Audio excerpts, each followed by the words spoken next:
I think a common fantasy amongst our modern population is what they would do in a survival situation. A good portion of TV shows have been made on the subject, let alone the plethora of zombie movies and series.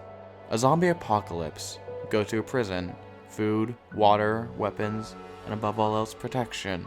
Murderer in your house? You'll fight back. Some of you may have guns. Some will take a blunt object to them. Jump out the window and escape. Reality is a cruel mistress, though. Shock, disbelief, and the heat of the moment make finding the right course of action a struggle. Fantasies are surreal in nature. A lot of questions this dark world of ours asks us are harsher than that. Can you leave your family behind? What about eat them? Our history is rife with pain and suffering, full of tragedy. I implore you, come and explore this dark world of ours. On October 12th, 1972, the Old Christians rugby team chartered a plane from the Uruguayan Air Force to fly to Santiago for a match. Over last-minute call-outs from fellow passengers, the pilot allowed the team to bring along friends and family for no additional charge. Together, they all boarded a Fairchild FH-227D and flew to Mendoza, where they took a small layover for weather to clear over the Andes Mountains. They left the following day at 2:18 p.m. Not even an hour later, the plane would crash into the Andes. Normally, a plane would just fly straight over the Andes Mountains, though in the case of the Fairchild, it couldn't make that trek. So commonly, it would fly alongside the Andes and turn at a smaller slope, or it would just avoid the route altogether. Of the 78 Fairchildren built, 23 of them have crashed. And while most of those can be accounted for human error, technical issues are always going to play a part in that. And for terrain as rough as the Andes, the Fairchild was a rather weak plane. And for the Andes, leniency is a commodity, and the Fairchild offered none of it. There were two men flying the plane that day, Julio Feradas and his co-pilot Dante Legura. Dante took the lead that day. Julio had flown across the Andes 29 times, so there wasn't much tension in the cockpit. Due to cloudy weather though, the pilots were in the dark, relying on readings from the plane to pinpoint their location. Normally, the route they take to pass the Andes would take a little over 11 minutes. Dante believed he crossed it in a little over 3. He signaled air control that he was taking a turn towards Curico, asking for permission to land. Though as they descended, the plane experienced severe turbulence. Passengers joked around saying that the plane is dancing. Alarms went off and the pilot applied everything he could to the engine, desperately trying to raise its altitude, but they hit the mountains. We're unsure if it was struck 2 or 3 times, but the first piece to go was the right wing, taking with it the tail cone and the back part of the fuselage. 3 passengers, the navigator, and the stewardess were thrown out of the plane. The left wing was clipped next. A propeller cut through the fuselage, dropping 2 more people out with it. The wingless plane would fall into a snowbank at speeds of 220 miles per hour. It crashed so hard that it crushed the 2 pilots, killing Julio instantly. Out of the 45 on the flight, 33 survived the crash. Survival can be an overstatement. Many of those who survived the initial crash needed immediate medical attention. Thankfully, 2 of the men on board at the time were medical students, and they attended to the wounded to the best of their abilities. The co-pilot was crushed under hundreds of pounds of metal. He was in so much pain that he asked the survivors to bring him his gun so that he could end his own life. But first, the first day would be one of the hardest. A good sum of the survivors were on the cusp of death. They rationed out what little food they had, and they tried to make an SOS sign on top of the plane's fuselage out of lipstick. Several planes would fly overhead, but none of them would spot the crash. They piled the dead out into the snow and then would block off all the holes from the crash with the luggage, scrap, and broken seats. Still, this helped little against the negative 30-degree temperatures that they faced. What makes it worse is that most of the people on board have never dealt with snow and were dressed in summer wear. Still though, they persevered, fashioning metal tubes to dissolve snow and make it into drinking water, creating impromptu sunglasses to prevent snow blindness out of sun visors, copper wire, and bra straps, and seat covers were turned into blankets.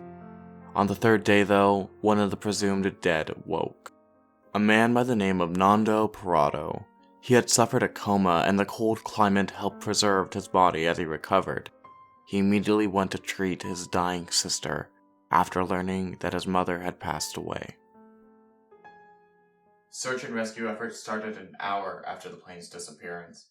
Multiple planes would fly overhead of the crash site, but none would be able to see it. The white fuselage blended in perfectly with the snow. On the 8th day, the search was called off, authorities saying that they would find the bodies of the deceased in the springtime. On the 11th day, however, the group would find a transistor radio. They hooked it up using the wiring from the plane, and that's when they learned that the search for them was called off. The despair they must have felt at this time must have been enormous. But one man kept morale going, treating it as good news even, saying to the group that we're going to get out of here on our own now. The true test of their willpower would be the situation they found themselves in. On the brink of starvation, with no food for seemingly hundreds of miles, they faced one option: consume the dead to survive. At first, many were reluctant.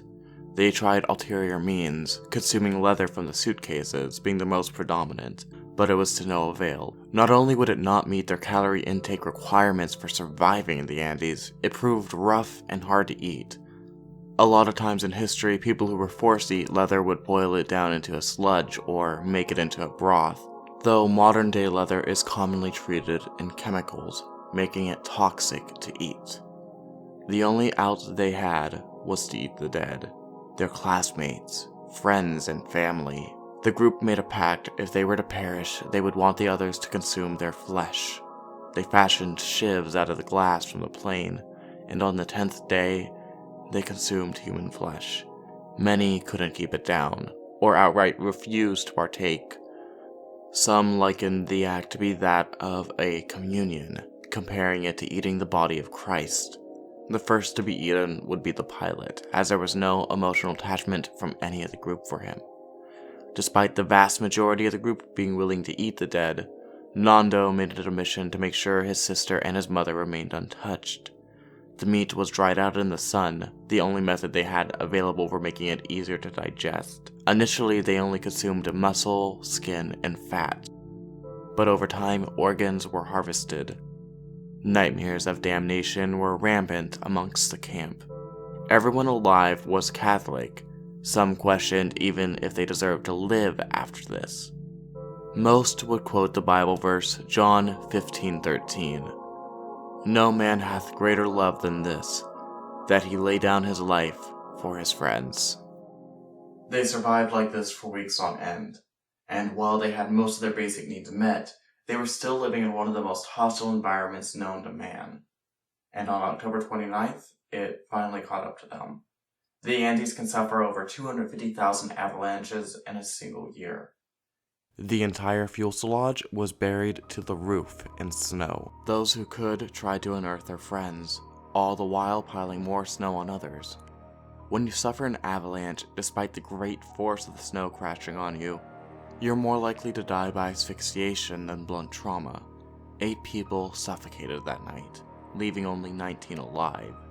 Those who survived would spend days digging themselves out, though when they surfaced, they would find themselves in a blizzard, forcing them to stay inside and dine upon their newly deceased friends to stay alive. During this time, they celebrated 2 birthdays. After this incident, more of the group became insistent on the idea that they would have to climb the mountain to find salvation. They believed themselves to be near the Chilean countryside. Traveling was near impossible though, with the freezing temperatures, snow blindness, and malnourishment being key issues. Still, light tracks were possible. An expedition team was made, and they were allocated the largest portion of ration, freed from manual labor, and given time to rebuild their strength. Chile was supposedly due west of them, but a large mountain blocked them from going that route, so they headed east. And to their surprise, they came across the tail of the plane, as well as the rear fuselage. They found some food, rum, cigarettes, medicine, and comic books. Most important of all though, they found batteries. Batteries they hoped would make the 2-way radio system work, though they were too heavy to bring back to the camp. After some discussion, it was devised that they would take the radio from the cockpit and bring it back to the tail to try to make an SOS signal. They went back to camp and recruited Roy Harley to join them. He had a minor fascination in electronics. They took the radio station at camp and brought it to the tail. Sadly, this was all for naught, as the voltage required to power the two-way radio system couldn't be met. On the 15th of November, death would strike again, killing Arturo and Raphael. They both died from gangrene. The next to die would be Numa. He couldn't fathom eating human flesh anymore and died weighing only 55 pounds. At this point, hope was running out, and they were facing the gruesome reality that they were likely going to die there. The bodies were running out, infections were becoming too severe, and the human flesh they had been consuming offered little nutritional value. To top it all off, as the snow melted, they found out that the fuselage was on an incline, likely to roll over at any moment. Their only escape was to climb the mountain to the west of them. So they did. A sleeping bag was constructed by using copper wiring, insulation, and a waterproof fabric from the air conditioning of the plane. The men learned how to sew from Carlitos. On December 12th, the trek to find help would begin. Most were hesitant to go, all but Nando. He felt he needed to leave before being forced to eat his family. Eventually, Nando, Antonio, and Roberto made what would seemingly be an impossible trek. They believed it would be only a 3-day walk. They continued towards the peak, and when they got to the top, Antonio decided to head back, giving Nando and Carlitos his supply of food. Carlitos told his friend Nando, "You and I are friends, Nando. We have done a lot together. Now, let's go die together." The two men would keep walking for more than 7 days, a trail so hostile that sometimes a simple fall could have you fall to your death. As they continued, more and more signs of civilization came back to them. Camping sites, trails, a cow. Eventually the men came across a man on horseback, blocked by a ravine. They got his attention, but the water blocked out all sounds. The man on horseback, whose name was Sergio, had the idea to tie a rock with a piece of paper and a pen and toss it across the ravine. Nando wrote on the rock, "I come from a plane that fell in the mountains. I am Uruguayan. We have been walking for 10 days. I have a wounded friend up there. In the plane there are still 14 injured people. We have to get out from here quickly, and we don't know how. We don't have any food. We are weak. When are you going to come fetch us? Please, we cannot even walk. Where are we?" After reading it, the man threw back some bread and cheese, telling them to wait there as he went for help. The two men waited for more than 10 hours for him to get back, but the local military would come and take them on horseback. Nando would go in a helicopter shortly thereafter to help find the remaining survivors. It took 2 trips, but everyone left alive at the camp would be brought home. Reports of cannibalism were quick to surface. After a press conference, though, tensions died down. The bodies left at the crash site were buried on location, despite the protest of many of the families. One father would climb the mountain and retrieve his son's corpse, but he would be arrested for grave robbing. Though this would be overturned as he was given the right to bury his son wherever he wished. The fuselage was burned, leaving only a charred airplane frame left. A small stone monument was made, inscribed into it the words, "The world to its Uruguayan brothers, close, O God, to you."